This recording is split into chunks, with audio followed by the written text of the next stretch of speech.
So right now, as I record this, Sydney is entering its third month of lockdown as the third Delta wave of the COVID-19 pandemic here in Australia is turning out to be the biggest yet in terms of daily case numbers. So I figured now might be a good time to take a week off from all the depressing Delta pandemic news and maybe look at some of the hilarious post-political vanity projects from some of our ex-politicians. And of course, I'm talking about podcasts. Yes, it's hard to believe that after their careers fizzle, these white middle-aged men would embark on making indulgent, pointless podcasts that nobody wants to listen to.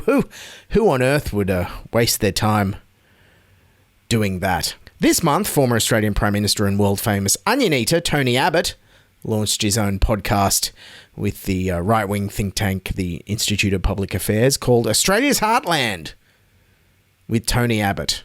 And I'll be honest, the theme music made me want to shirt front whoever's responsible. Australia's Heartland with Tony Abbott is your voice. Each week, Tony and I discuss mainstream Australian values, the future of the Australian way of life, family, community, and Australian culture. Yes, and nothing says Australian culture more than banjo music that sounds like the theme from the Beverly Hillbillies. Yeehaw! I get the feeling the impetus for Tony Abbott launching his podcast was probably that his former colleague and former Liberal Party Education and Defence Minister Christopher Pyne launched one back in 2019. Now, if you haven't heard of Christopher Pyne, he was a gaffe machine while he was in Parliament, like famously this time when he was Education Minister. You're the one who made it very clear yesterday. You made it very clear yesterday. And I've dealt with it. That you had to get the reform bill through, otherwise the 1,700 positions would go. I'm a fixer. How did you fix it? I fixed it by funding it in another way, which you'll find out in the budget. Why can't you tell us? I want it to be a surprise for you. All right. I've cleared it away.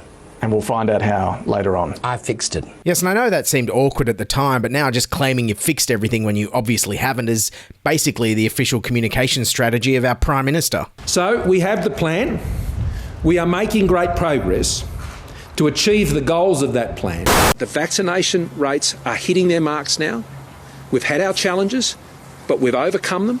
We've overcome the difficulties of the vaccination program, putting in General Fruin at the beginning of June, have really helped turn that around. So anyways, Christopher Pyne retired from politics in 2019 after spending 26 years in Parliament, leading Prime Minister Scott Morrison to say this. I mean, Christopher Pyne has spent more time in this place than he's been on the planet. Scott Morrison there accidentally confirming alien life forms do indeed walk among us. And of course, they live in Adelaide. Christopher Pyne is also well known for poking fun at his own upper-class upbringing in Adelaide, like in his farewell speech to Parliament. Mr. Speaker, I've had a fortunate life. I don't have a log cabin story like so many people in this place. Although I once did have to get my own lemon for a gin and tonic, which I'm... That's funny, because Liberal politicians are all upper-class toffs who believe they're born to rule and are used to having servants. Hilarious. So from politics, Pyne jumped into the new media landscape, launching his podcast Pyne Time in 2019. He's traded in the green benches of Parliament House for the voice booth, putting together his very own podcast. And when Southern Cross Oz Stereo asked me to do a podcast, well, first I had to look up what they were, of course, because I thought podcasting was like shelling peas. Yes, so great to hear Oz Stereo giving a podcast to someone who didn't even know what a podcast was. Mind you, this isn't uncommon in the Australian media landscape. I hear that Nick Giannopoulos got the offer to make The Wog Boy without ever having seen a movie before. It was also surprising that Christopher Pyne got offered a job in new media. I mean, he's not known for being tech savvy. I mean, we all remember that he couldn't keep his Twitter account secure. A homosexual pornographic video was accessed and liked by Christopher Pyne's official Twitter account early this morning. Did you like the gay porn? Well, Carl, obviously it's very annoying that my Twitter account was hacked on Thursday morning at 2 a.m. Yes, in fact, he's so non-tech savvy, he admitted on the podcast he doesn't even know how to use an iPad. You know, like a toddler can. I had an iPad once. Did you? I never turned it on. Oh. They gave it to me. The defence. They gave it to you. One of the government departments gave it to me and said, "This is your iPad, Minister, and you're going to be sent all of your cabinet documents on this iPad." And so you need to put your password in, and this is it, and it's all very secure. Yeah. And I gave it to my one of my advisors and said, "This is the iPad with all the cabinet documents on it, and I don't intend to use it at all. Yeah. So just go to the website that is provided to us and print off the documents and put them in a folder with a 2-hole punch for me, and I'll take them into the cabinet and read them beforehand, etc. Yes, you've got to love the Liberals, the real party for meritocracy there. What do we do with the guy who doesn't know how to use an iPad? Let's make him the Minister for Industry, Science and Innovation. Yes, well, when Malcolm made me the Minister for Industry, Innovation and Science, I really kind of felt I should explain to him that I wasn't very good at things like innovation. That's my thing. Anyways, Pyne Time has gone for 2 seasons and he's made 20 excruciating episodes. And if you're wondering what kind of an idiot would torture themselves by listening to all 20 episodes, well, you're looking at him right here. What do you think I do on my weeks off? Lie on the beach? No, I'm wacky clip hunting. Now, unlike the Tony Abbott podcast, this one is actually hosted by Christopher Pyne, and it's a pretty standard interview show in that he has on his high-profile friends to have a chat. You know, people like Scott Morrison, Anthony Albanese, Annabelle Crabb, Peter Hellier, Waleed Ali, people like that. One of the most high-profile guests was former Prime Minister Malcolm Turnbull, who came on Pyne Time, I think just so Christopher Pyne could hit him up for some free holiday accommodation. Do you still have an apartment in New York? We do, yeah. We have it on lovely. the Upper West Side, yeah. I have to look forward to staying there one day. Sure, I'm sure you'd be a very, very welcome guest. Myself. Yes, and on that episode, Pyne seemed absolutely flabbergasted that Malcolm Turnbull would catch public transport and chat with members of the general public. And I've seen you buying your own train tickets and ferry tickets and chatting on the ferry from Kirribilli House across to your home with the punters on the ferries or on the trains without even a care in the world. Yes, and what do you expect from Pyne? I mean, here's a man who seems to despise the general public so much that he seemed to relish being burned in effigy form by students when he was the education minister. Because they said to me, do you mind the fact that they're burning your effigy on Spring Street? And I said, look, I wouldn't mind so much if they could actually get it alight. I said, they must be art students because the science students would certainly know that the propellant that they're trying to use is not going to light that plastic. And that's funny because he loved making higher education completely unaffordable for an entire generation of young people. Oh, well, pip pip, time for another G&T, butler. Pyne Time also showcased Pyne's unique interviewing style in which he basically ignores whatever the subject is talking about and instead winds up looking like a toffee-nosed buffoon himself. Like, for example, when he was interviewing the artistic director of the Adelaide Festival, Rachel Healy, and he just went off on a tangent about stealing a blanket off an elderly woman. Perfect example of what festivals can do which is to go outside the four walls of an arts centre and create a site-specific experience. It was cold the night that I was there, I must say. Yes, I think... But I dressed poorly. Oh, right. I should have worn...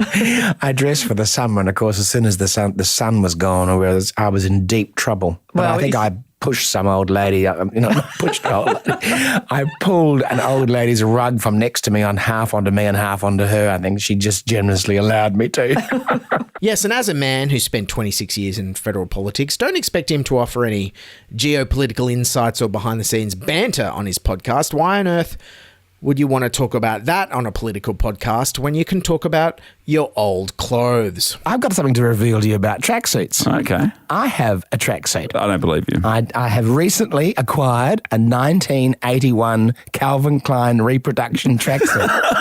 So I had some seersucker white pants that were puffy in the thighs and came in at the ankles. Carolyn bought me a pair of thongs years ago when she was buying thongs for the children and said, here's some thongs. I said, what am I going to do with those? What do you wear to the beach? Boat shoes. Then surprise, surprise, the episode with billionaire transport owner Lindsay Fox wasn't a deep dive into the future of logistics or transport policy in Australia. No. Instead, it was an excuse to reminisce about Lindsay's lavish birthday party where Burt Bacharach played. Burt Bacharach put on a great show. He did, didn't he? And I might have had a couple of too many champagnes, I think, because as he was leaving, I raced over to him and gave him a very warm embrace. Oh, that's nice. My wife was terribly embarrassed and said, what do you think you're doing? I said, I've always loved Burt Bacharach. He's fantastic. Oh, the Liberals really are the party of the suburban battlers, aren't they? What tradie from Western Sydney hasn't also accosted Burt Bacharach at one of their billionaire mates' birthday parties? That's relatable content. Get Christopher Pyne his own Triple M Drive show right now. The other thing I noticed listening to every single episode is Christopher Pyne seems to still have a chip on his shoulder over a bad essay mark from uni in the 1980s. I wrote my first legal essay about the dismissal in Adelaide Uni and I got 30%. And I went to see the professor. That's more than you should have got. I chose to write my first Constitutional Law 1 essay about the dismissal, for which I got 30%. And the lecturer took me aside afterwards and said, you have to understand, in the Adelaide Uni Law School, you can't write about anything political. Otherwise, you'll never get more than 30%.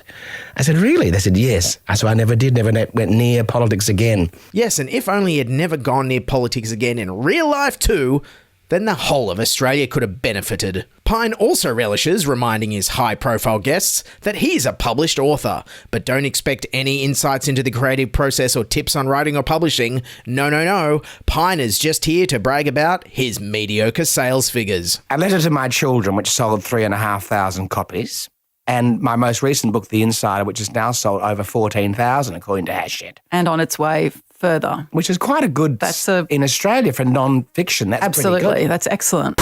So my book sold about 14,000 copies now. That's good. That is a lot. That's a lot for a politician. Sure, for non-fiction. Yeah, definitely. Bestseller non-fiction's about 4,000 copies. Yes, in many ways, Pyne Time is a lot like the classic political interview series Frost-Nixon, except if David Frost spent the entire time telling Richard Nixon about his Calvin Klein tracksuits and minuscule book sales figures. Another insight I garnered from the show is, despite his image as a silver spoon-born Adelaide aristocrat, he's actually incredibly cheap, as he refused to even give Gladys Berejiklian a copy of his book. No, I might even sign it for you. That would be lovely. Have you got a copy here? I haven't, sadly. I thought you'd give me something for doing this. Race out. No, you get a warm inner glow. Oh, gosh, okay. Warm inner glow. I get something for doing it, though. Yeah, now that's the sound of a satisfied podcast guest if I've ever heard one. Christopher Pyne also admitted to Gladys that he won't even buy a book unless he's in it. In fact, I'd stop at the bookshop in the airports in Canberra and I'd look at the book and think, oh, it's not got me in it, they can get stuffed. No. I'm not even going to buy this book. No. I'm not in it. Speaking of airports and flying, Christopher used his episode with former Senator Amanda Vanstone to lay out his complex and detailed plans on how to hijack an aeroplane. I don't know why they bothered to ban bloody knives and forks on the plane. If I wanted to take over a plane, I could stick a chopstick or something down through their eyeball and pull it out. HB pencil in the eyeball. HB pencil in the eyeball. Or the eardrum, incidentally. That'll work. Grab them by the back of the hair and shove an HB pencil in and go tap, tap. And believe me, they're ready to do what you want. To be fair, killing a person with a pencil is actually taught in schools in South Australia. Anyways, if you haven't picked it up yet, the overarching theme through all 20 episodes of Pyne Time is that Christopher Pyne loves talking about himself, something not lost on his high-profile guests. You see what's happened here? You've asked me a question, I've answered it, and then you've responded with an anecdote. I know, I'm sorry. Well, that's my style, you see. That's my brilliant interviewing style. See, and now we've got it back to me again. So you can try I don't think we've ever got it away from you yet, to be honest. You can do your best. Is this about me or you? Both of us. Right. When people come on this podcast, do they always spend the entire time talking about you, or do we talk about other people? No, we let them talk about themselves for 20% of the time. Good. Even Christopher Pyne finally seemed to notice that some of his guests were dropping hints. But it's tricky interviewing people, isn't it? Well, it is actually. So, was this podcast as bad as you thought it was going to be? If only Pyne had listened to his own instincts. When I was fantasising about what jobs I might have post-politics, not recently but years ago, and thinking I might actually not be qualified for anything. Yeah, Christopher, you were right. Definitely not hosting a podcast, that's for sure. If only you'd done one of the other jobs you wanted to do. I thought the two jobs that I could do would be an information officer at the airport. Yeah. The second job was being one of those dancers on a cruise ship. Yeah, and at least if you were a dancer on a cruise ship, you wouldn't be subjecting podcast audiences to whatever this is. I had a lovely conversation with a man whose name was Dozer on Kangaroo Island one day, which was humiliating for my children at a barbecue in a sharing shed. And Dozer was a local contractor, and Dozer said, I don't think Dozer was his christened name.